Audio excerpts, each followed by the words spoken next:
Assalamualaikum warahmatullahi wabarakatuh. Halo Sobat Sehat RSSA, selamat datang di acara OSKAP, obrolan seputar kesehatan kita bersama di RSUD Dr. Saiful Anwar, Provinsi Jawa Timur. Nah, di episode ke-12 kita kali ini tentunya tetap bersama saya, Evelyn, yang akan menemani Anda selama beberapa menit ke depan. Dan hari ini kita akan membahas terkait transplantasi ginjal dalam rangka memperingati Hari Ginjal Sedunia. Dan tentunya podcast kita kali ini sudah hadir narasumber yang luar biasa spesial. Beliau adalah seorang dokter spesialis dari instalasi dialisis. Siapa lagi kalau bukan Dr. Ahmad Rifai, spesialis penyakit dalam. Selamat datang Dr. Rifai. Selamat datang, Mbak. Gimana dokter kabarnya hari ini, sehat? Alhamdulillah, luar biasa. Alhamdulillah ya. Kita sudah pernah ketemu ya dokter ya, sebelumnya membahas yang masalah kemarin gagal itu ginjal, ya. kalau nggak Oh salah. iya, gagal ginjal. Dan sekarang alhamdulillah diberi kesehatan ya dokter ya. Sehingga kita bisa bertemu lagi untuk menyapa sobat sehat RSSA semuanya, dan kali ini membahas tentang transplantasi ginjal gitu ya. Nah, ngomong-ngomong tentang transplantasi ginjal dokter, ini kan kita dalam rangka memperingati Hari Ginjal Sedunia, betul ya? Iya. Nah, untuk temanya yang tahun ini apa dokter? Kalau ini kan temanya secara internasional ya. Oh iya. Kalau temanya secara internasional itu Advancing Equitable Access to Cure and Optimal Medical Practice, yang kalau di dalam bahasa Indonesia kan itu keadilan, kemudahan dalam memperoleh akses medis dan mengoptimalisasi proses-proses kegiatan yang berhubungan dengan pengobatan. Ya, karena ini adalah berhubungan dengan Hari Ginjal Sedunia, maka akses tersebut adalah berhubungan dengan segala problem terkait masalah ginjal. Entah itu yang sifatnya akut, entah itu yang sifatnya kronis, ya itu semuanya diberikan kemudahan dalam melakukan akses pelayanan kesehatan. Gitu. Oke, nah ngomong-ngomong tentang transplantasi ginjal, mungkin ada beberapa sobat sehat RSSA dokter yang masih awam. Nah itu pengertiannya seperti apa dokter? Nah, ya kalau kita lihat transplantasi ginjal, jangan langsung dipotong segitunya dulu. Ya. Kita transplantasi ginjal berarti ada penyebabnya. Penyebabnya adalah gagal ginjal kronis. Gagal ginjal kronis itu artinya bahwa fungsi ginjal kita itu mengalami penurunan, terjadi perubahan secara anatomi, dan fungsi dari seluruh yang ada pada ginjal itu mengalami penurunan sehingga harus ditopang, dibantu. Nah, sampai detik ini gold standarnya untuk pengobatan gagal ginjal kronis, terutama yang mereka sudah stadium 4, stadium 5, di mana racun itu sudah banyak di dalam tubuh, dan karena fungsi ginjal sudah tidak mampu lagi membuang racun itu, maka gold standar terapinya adalah memang saat ini adalah transplantasi ginjal itu. Ya, sedangkan terapi-terapi yang lain sebagai terapi pengganti ginjal masih ada hemodialisis, masih ada CABD. Dan di Rumah Sakit Saiful Anwar ini semuanya bisa semua dilakukan, ya karena kita rumah sakit rujukan utama ya. Dan kita juga ditunjuk sebagai dari Kemenkes juga sebagai pengampu pengembangan layanan uronefrologi di Indonesia bagian timur kan gitu ya salah satunya. Jadi, nah terkait transplantasi ginjal ini apa?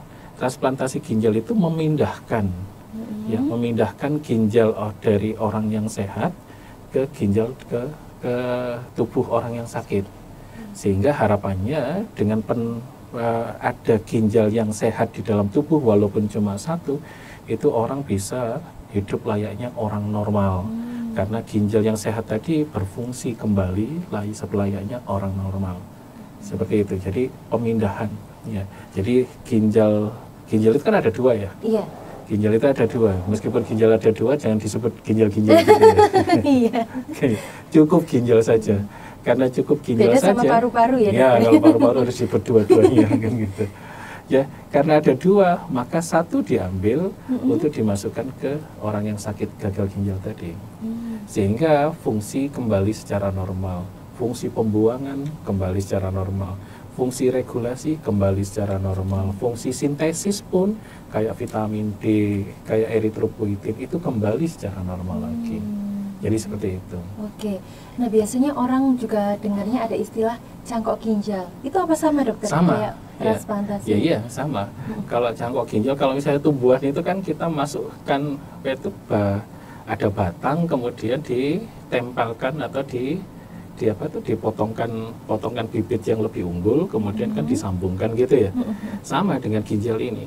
Ginjal dari orang yang sehat tadi diambil ya dari donor namanya, dari donor, kemudian dilakukan nefrektomi. Nefrektomi itu adalah pengambilan ginjal, kemudian diimplantasikan, ditanam di dalam tubuh orang yang sehat. Sama, jadi cangkok ginjal ya transplantasi ginjal. Istilah awamnya cangkok ginjal iya. gitu ya dokter ya. Nah mungkin tadi sudah disebutkan sama dokter Rifai juga ada CAPD dan lain sebagainya.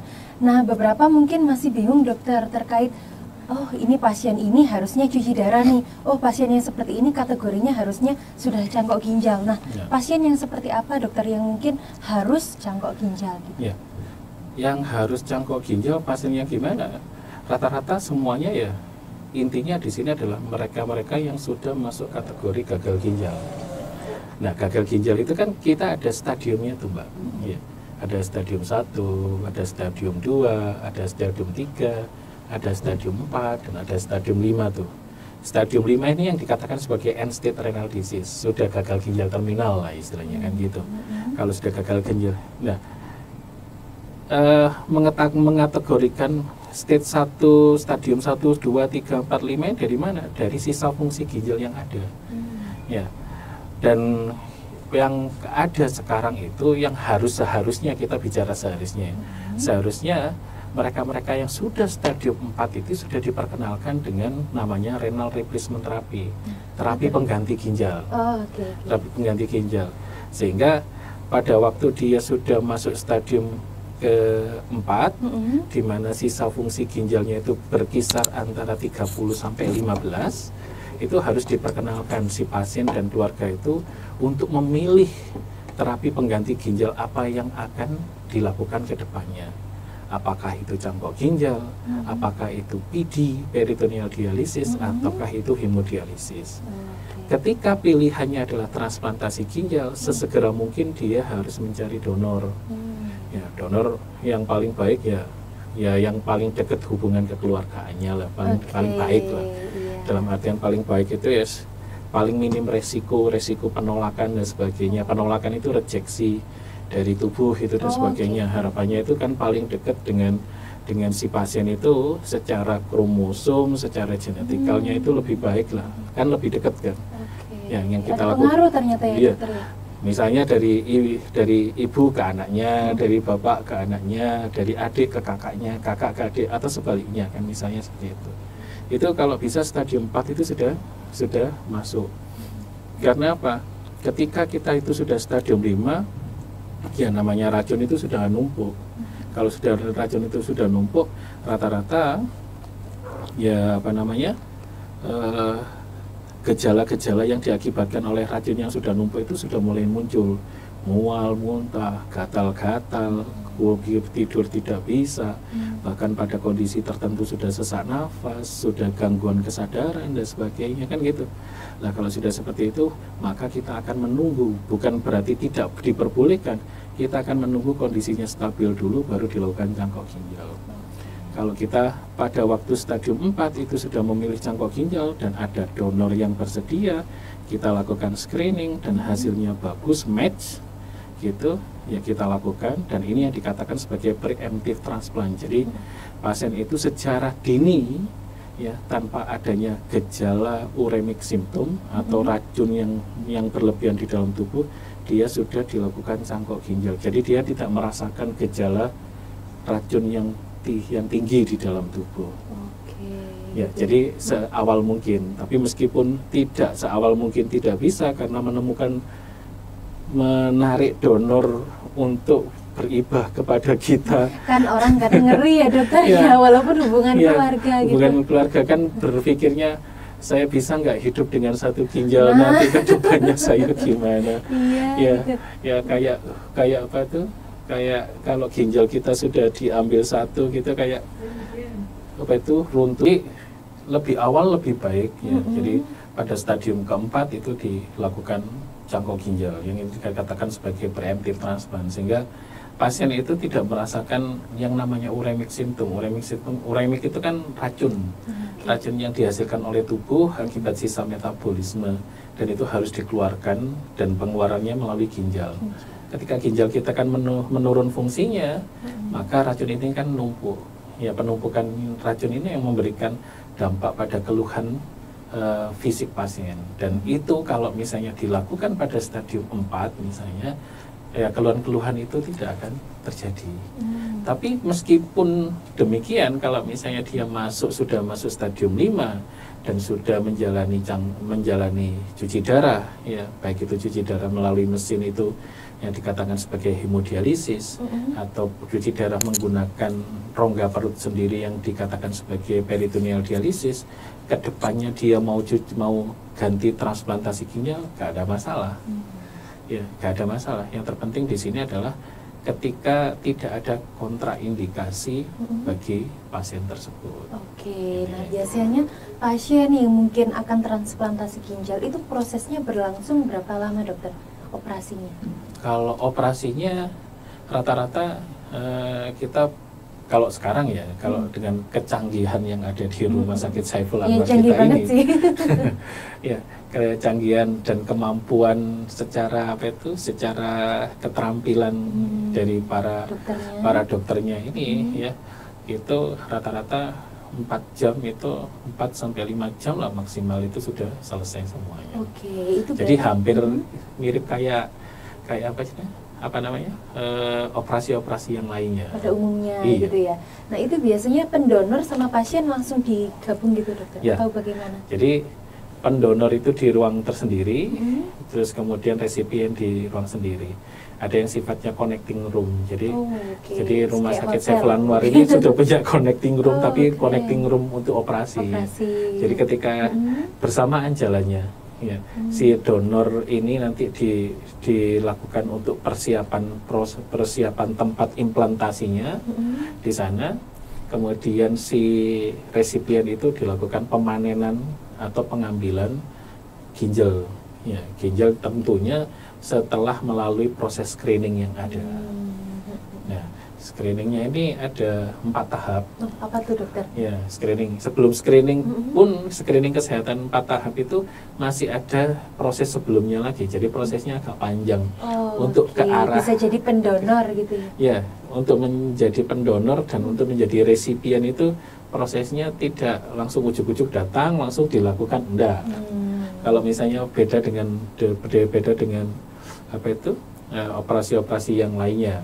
Kalau tindakannya mungkin sama prosesnya, tapi yang untuk apa, proses ke arah operasinya ini yang agak ribet. Ya, karena apa? Satu, ada penilaian aspek mediko-legal. Gimana tuh, dokter? Ya, aspek mediko-legal ini dilakukan oleh tim yang secara terpisah tersendiri. Namanya tim advokasi donor. Karena ada ketentuan bahwa tidak ada jual beli. Biasanya malah dipakai bercandaan ya, dokter, ya, kayak aku mau iPhone nih, ini donor aja ginjalnya gitu. Gak boleh tuh ya, kalau bercandaan itu ada undang-undangannya nanti. Iya ya, kena ya. Ya, dianggap sungguhan berapi nanti. Tidak boleh ada proses jual beli di sana. Jadi ada tim yang melakukan verifikasi lah istilahnya. Itu berbeda dengan tim transplant. Tim advokasi ini sifatnya adalah mandiri dan mereka melakukan penilaian ke donor. Tidak boleh ada jual beli, harus dilakukan secara sukarela dan tidak ada tawar menawar di sini. Semuanya itu harus sukarela, lillahi ta'ala lah istilahnya gitu. Karena di NAU itu pun sudah ada PP-nya juga sudah dilindungi oleh PP-nya. Kemudian fatwa MUI itu juga sudah ada bahwa tidak boleh ada jual beli dan semuanya itu dikarenakan keikhlasan secara pribadi dari masing-masing donor itu. Kalau ada indikasi jual beli dan sebagainya, sudah ada indikasi tawar menawar, mungkin tim ini sudah meng-cut di awal sehingga tidak sampai dilakukan screening. Apalagi meja operasi sudah tidak bisa lagi. Jadi setelah di sana dinyatakan bahwa ini layak dan tidak ada kriteria-kriteria itu tadi, baru mereka masuk tim screening.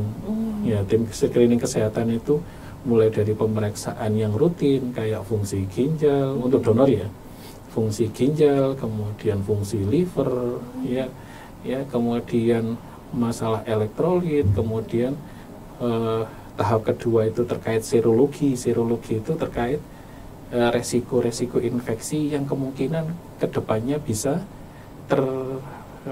menular ke resipien. Ya, seperti hepatitis B, hepatitis C, sitomegalovirus, ya itu semuanya di sifilis itu juga, HIV itu juga semuanya di screening, TBC juga di screening semua. Kalau itu ternyata ada yang positif aja, berarti batal dulu menjadi donor, harus diobati dulu. Kemudian tahap ketiga nanti ada pemeriksaan namanya radiologi anatomi. Radiologi anatomi itu untuk resipien itu dilakukan pemeriksaan yang namanya MRA, ya MRA ortoiliaka, untuk melihat pembuluh darah dari resipien penerima. Apakah itu tidak ada penyempitan, tidak ada sumbatan, ya di tempat yang mau ditanam tadi, karena kan ginjal ini kan akan ditanam di sana, harus hidup.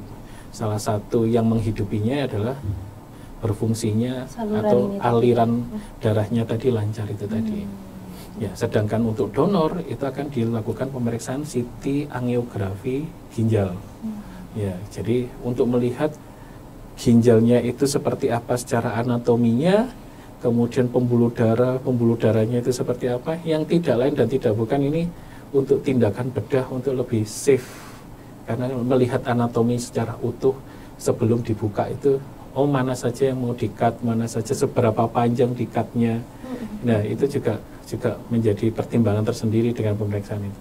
Kalau itu sudah selesai, baru kita melakukan pemeriksaan yang namanya matching tadi. Gampangannya kalau bahasa awamnya adalah kecocokan tingkat selnya. Jadi kalau misalnya sel dari resipien dan sel dari donor itu dipertemukan, pecah nggak? Namanya lisis nggak? Kalau lisis berarti sudah nggak bisa lanjut.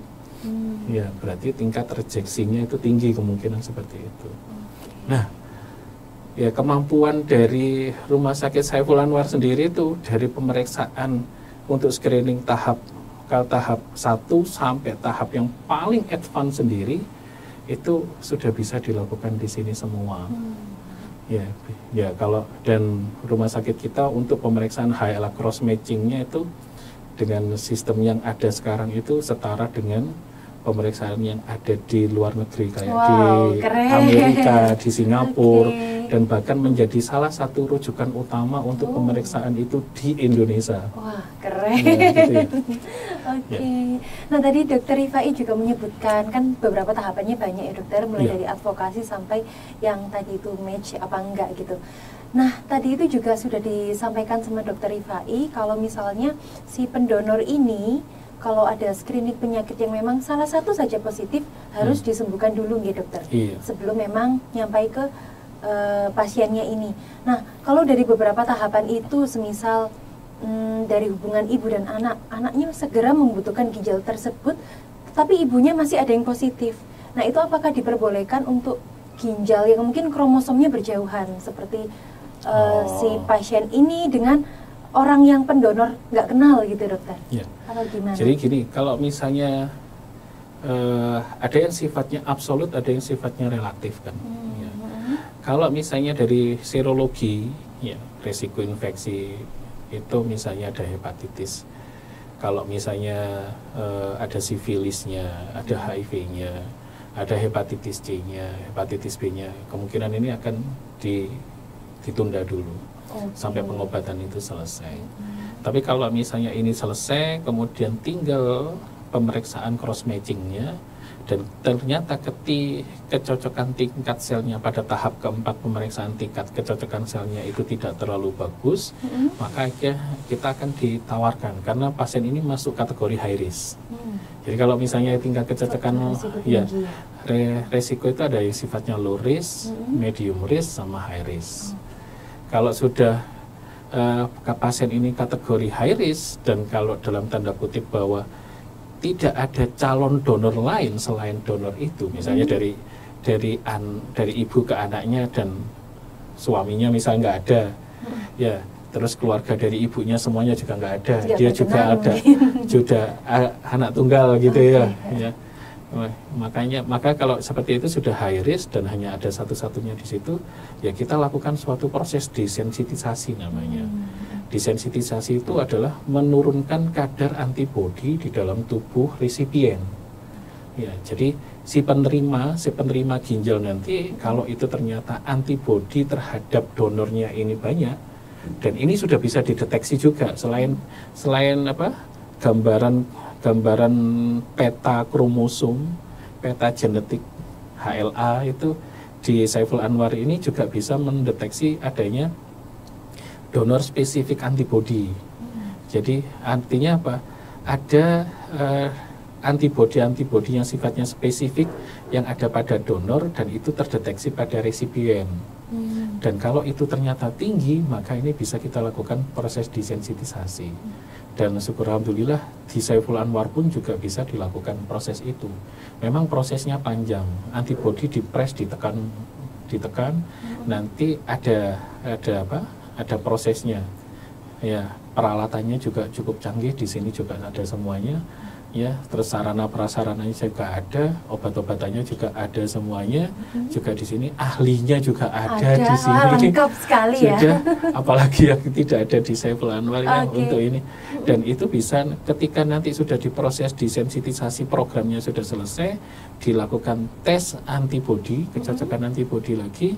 Kalau ternyata antibodinya sudah levelnya sudah rendah, maka langsung pasien itu bisa naik meja operasi. Tentunya ya untuk evaluasi sama observasinya butuh yang lebih ketat lagi karena pasien ini kategori high risk.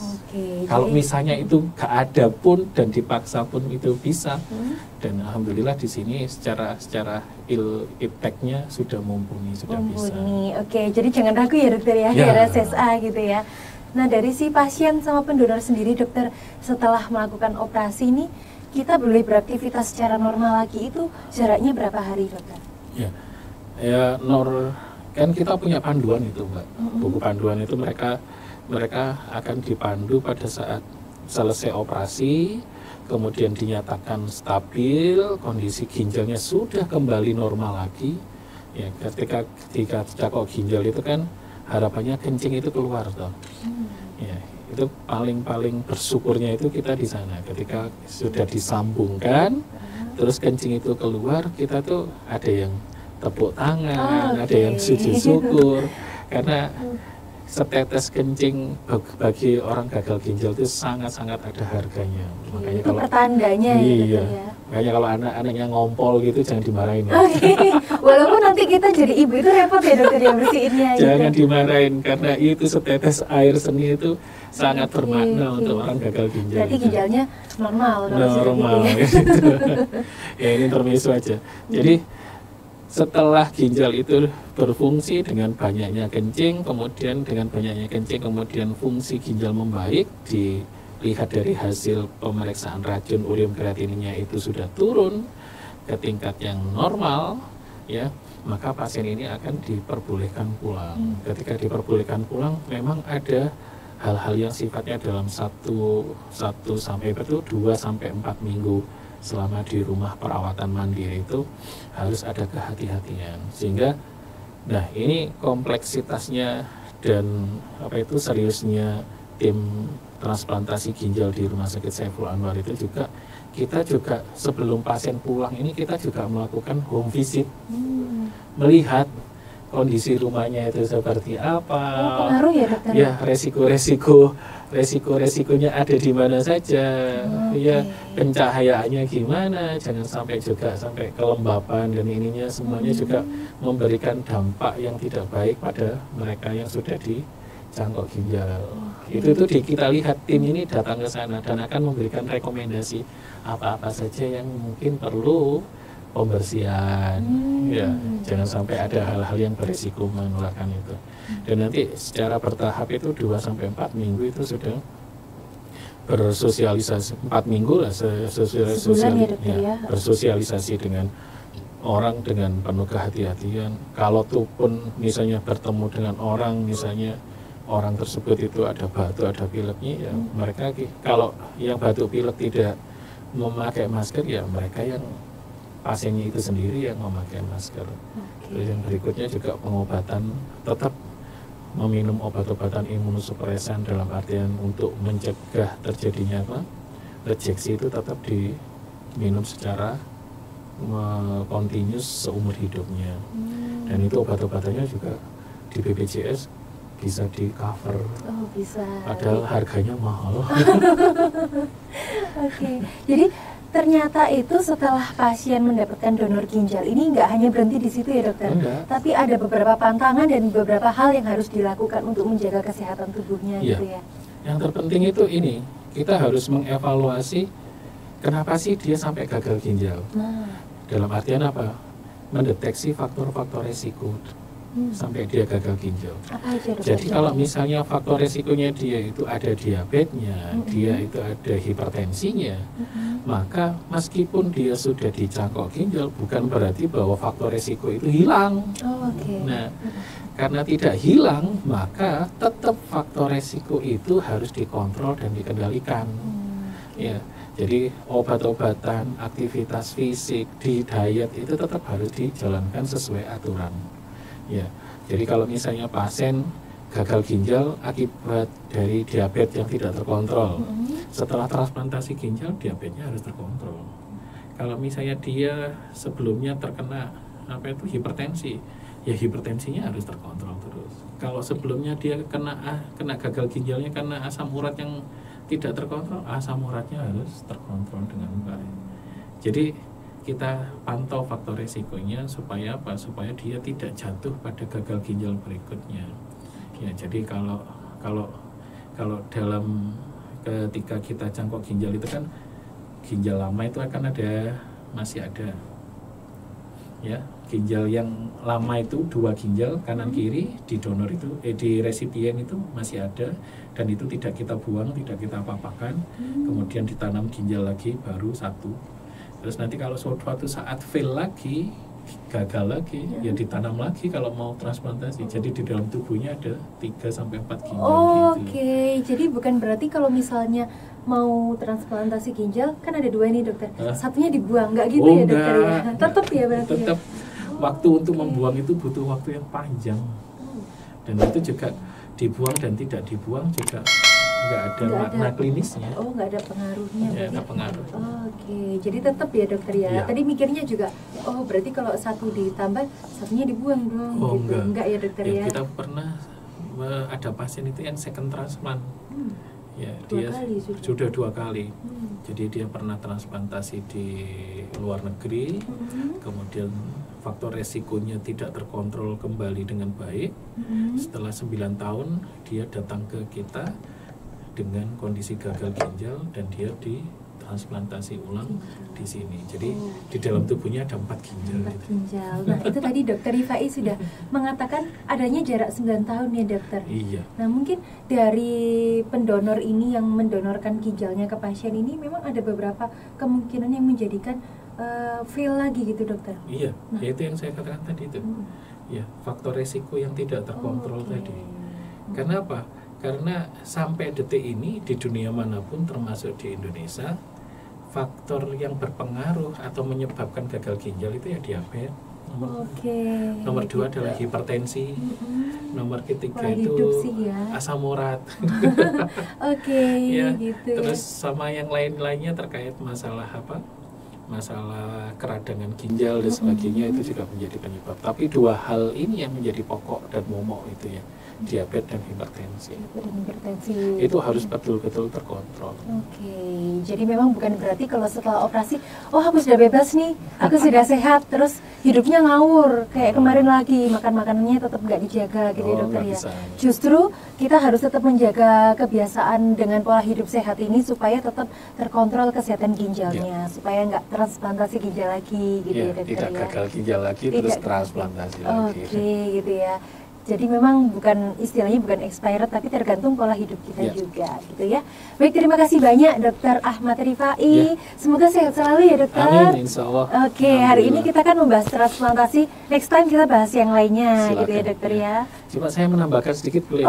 Boleh. Jadi jangan takut nanti setelah ditransplantasi apakah langsung berhasil?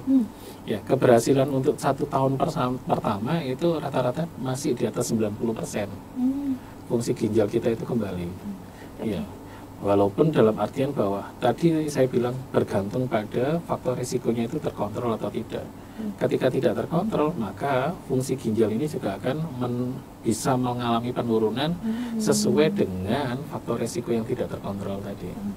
Ya, tapi kalau kita bisa mengatur pola hidup, ya, makanan, terus olahraga, faktor risikonya terkontrol dengan baik, kadar gula, tekanan darah, asam urat, bahkan obesitas juga terkontrol dengan baik, kolesterol juga terkontrol dengan baik, ya insya Allah masa hidup ginjal kita itu bisa lebih long term, mau 20 tahun, mau 30 tahun, 40 tahun bisa. Jadi butuh maintenance dari diri kita sendiri gitu ya dokter ya. Terima kasih banyak Dokter Rifai. Semoga ilmunya yang disampaikan kepada Sobat Sehat RSSA semuanya bermanfaat dan dapat dijadikan pembelajaran untuk kehidupan sehari-hari gitu ya dokter ya. Baik, itu tadi materi dari transplantasi ginjal oleh Dr. Ahmad Rifai, spesialis penyakit dalam dari instalasi dialisis. Semoga bermanfaat. Wassalamualaikum warahmatullahi wabarakatuh. Waalaikumsalam. Terima kasih dokter. Sama-sama.